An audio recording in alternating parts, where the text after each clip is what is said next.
Celso Russomano conversando conosco ao vivo aqui na Rede Brasil de televisão. Deputado, eu acho que existe um certo grupo de políticos de partido, eu colocaria PT, PCdoB, a esquerda brasileira, mas também boa parte do chamado centrão, dos partidos de direita, que querem realmente acabar com a lembrança da Lava Jato. Pode ser que tenha acabar com a Lava Jato já acabou. A Lava Jato não é, mas a lembrança... Não, mas a Lava Jato fez um trabalho, apesar de ter havido alguns excessos, a Lava Jato fez um trabalho importantíssimo. Olha o que nós recuperamos de dinheiro.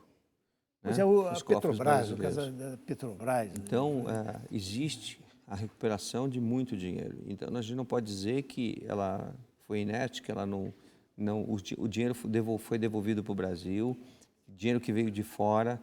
e está nos cofres públicos, então tem o seu mérito. O que se discute em relação à Lava Jato são alguns excessos que poderiam ter ocorrido por conta do juiz, do promotor e da Polícia Federal estarem numa ação conjunta em que eles conversavam sobre as operações.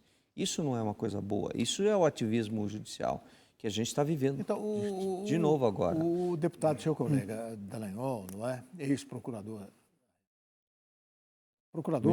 do Ministério Público, ele julga que foi vítima de um ato vingativo. Então, mas veja bem, se em primeira instância... Do presidente da República, se em primeira instância, o partido dele se em primeira instância ele foi absolvido, então se fossem julgar pelo Tribunal Superior Eleitoral, que fizessem antes de terminar o pleito eleitoral.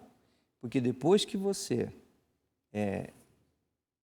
se elege, toma posse. Como é que se sente o sujeito que votou nele, né? Espera aí. Olha só, a pessoa se elege. Depois ela se elegeu, ela vai e recebe o diploma pelo Tribunal Regional Eleitoral. Tem carta branca, tem que tinha decidido a favor dele, não contra. Aí ele toma posse. Aí no exercício, desculpe, no exercício do mandato, você vai lá e diz para ele que ele não pode ficar mais? A Câmara vai ainda opinar sobre esse assunto. E nós temos uma história pela frente. Para se manifestar, a Câmara vai opinar sobre esse assunto isso. Vai atingir, quer dizer, atinge a sua instituição. Ele teve uma votação expressiva no Paraná, né? 340 mil votos. Então, né? A gente tem que pôr na conta isso daí. Agora, como eu disse, a Câmara vai opinar e vamos ver o que nós temos pela frente.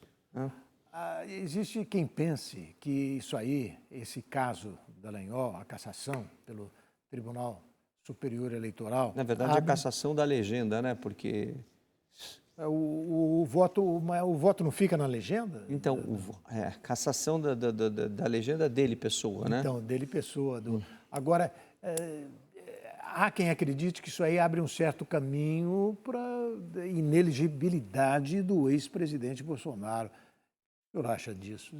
Uma coisa não tem nada a ver com a outra, né? Absolutamente nada a ver com a outra. Eu acho que para que você torne, o presidente Bolsonaro inelegível, você tem que ter processo transitado em julgado em segunda instância, né? Para que isso aconteça. Então vamos ver o que vem pela frente, mas a gente precisa tomar muito cuidado, né? Com essas prisões sem processo, sem investigação, sem absolutamente nada, sem explicar o porquê. Os juristas, de uma forma geral, os desembargadores, juristas, promotores das instâncias dos tribunais de justiça, da Justiça Federal de primeira instância, eles, até do Superior Tribunal de Justiça, não estão vendo isso de uma forma agradável.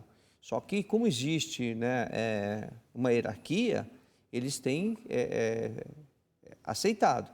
Mas no dia a dia, na conversa com eles, muita gente está dizendo que não pode ser desse jeito, que a gente está rompendo a Constituição e que ela tem que ser preservada, que existe uma independência entre os poderes que tem que ser preservado, que não pode haver interferência de um poder em cima do outro, essas coisas todas têm que ser vistas.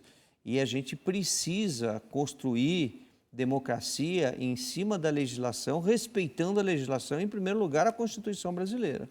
O legislativo, o poder legislativo, ele tem instrumentos para coibir isso? Então, o instrumento... Através do Senado, quem sabe? O instrumento que tem, eu vou explicar para as pessoas. A Câmara dos Deputados vota o impeachment do presidente da República. É competência da Câmara. O Senado tem competência para votar o impeachment de ministros, inclusive do Poder Judiciário. Tá? Então, a Câmara não pode fazer nada porque a Constituição é clara, cada casa no Congresso Nacional tem competência para determinados atos.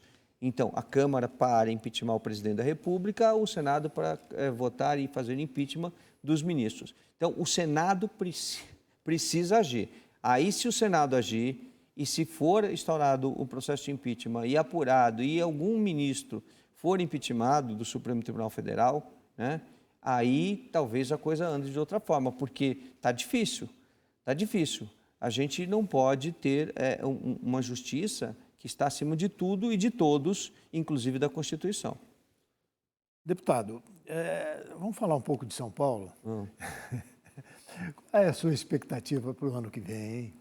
Pois é, eu creio que nós vamos ter uma eleição, mas eu não... Você é veterano em eleições aí, teve 3 experiências, mas não é? eu, no momento, não sou candidato. Não vai enfrentar mais uma vez? Não sou candidato. Quem vai decidir a candidatura no Republicanos é o meu partido. Eu sou uma pessoa extremamente democrática e meu partido vai decidir. O que meu partido decidir está bom para mim, não tem problema. Com quem está seu partido? Dá para... Com quem está meu partido? Com quem? Em termos de escolha de nomes? Ainda não decidiu. Não. Né? O partido tem aí ajudado bastante o Ricardo Nunes, o prefeito de São Paulo. Pois é. Né?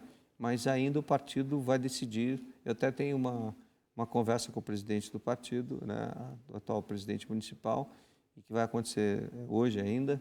E vamos falar também um pouquinho sobre a prefeitura. Mas eu não tenho essa notícia ainda para te dar. A esquerda tem um candidato aí ligado aí ao sem-teto, que é o seu colega também, o Boulos, e a direita tem quer dizer, tem o próprio prefeito que almeja a reeleição. A reeleição com o aval do ex-presidente Bolsonaro, né? Mas tem muita gente querendo aí eu apoio. entrar nessa... Mas eu acho que o Ricardo Nunes tem feito um bom trabalho. Ele tem tentado, pelo menos, conter o maior problema que nós temos, que é a Cracolândia, né? E a Cracolândia precisa de uma incrível lupa com a aparência de um problema quase que insolúvel, né? Não é insolúvel. A gente precisa, primeiro, pensar que é uma questão social. Então, o poder público precisa construir estrutura para receber essas pessoas e tratar essas pessoas, porque também é um problema de saúde, né? E um problema de saúde pública. Então, a gente precisa de políticas públicas para isso. Então, você precisa conter, em primeiro lugar, a droga. Como é que você contém? Com inteligência. Então, a polícia não sabe quem está pondo droga lá dentro? É simples. Faz revista em cada um que entra. Cada um que está circulando ali naquele centro onde a droga é consumida, passa por uma revista. Quer entrar? Você tem o direito de ir e vir, previsto pela Constituição, né? Agora, só que tem um detalhe, você vai passar por uma revista. Se tem droga, destrói a droga, apreende a droga, destrói a droga, apreende a droga. Aí você começa a cessar, né, o fornecimento. Se eu te disser, irmão, no bar da esquina, você quer comprar cerveja e eu digo para você, olha, aquele bar da esquina não vende cerveja. Você vai lá, perder seu tempo para perguntar se tem cerveja? Não vai. Se não tem cerveja, ou seja, não tem droga na Cracolândia, ninguém vai lá. Agora, a partir do momento que essas pessoas que estão vítimas da sociedade, porque a sociedade permitiu que isso acontecesse, nós somos responsáveis, né? Então, essas pessoas que estão ali, né, que são usuários, né, depois que você põe elas numa condição de abstinência, você tem que dar tratamento. Você tem vítima de um lado e do outro, né? As pessoas que moram ali, os comerciantes. Sem dúvida. A região está se deteriorando. Deputado, nós estamos aí no finalzinho do nosso programa. Eu queria saber do seu projeto. Qual é, para a gente encerrar a nossa conversa? Meu projeto nesse momento grande projeto é fazer meu mandato de deputado federal, agradecer sempre os votos e o carinho que a população tem por mim, inclusive andando nas ruas, e o futuro a Deus pertence. É mesmo, é? Sem dúvida. Muito obrigado aqui pela sua disposição, viu, em conversar com a gente. O prazer é meu te encontrar, meu bom amigo. Muito bom, hein? Excelente. Obrigado, Celso Russomano. conversando conosco ao vivo aqui na Rede Brasil de Televisão. Obrigado, hein? Hoje vamos sextar, né? Sextou, Nós temos aí coisa boa. um fim de semana pela frente e na segunda-feira a gente estará de volta. Muito obrigado pela sua atenção, muito obrigado mais uma vez e até segunda. Até segunda.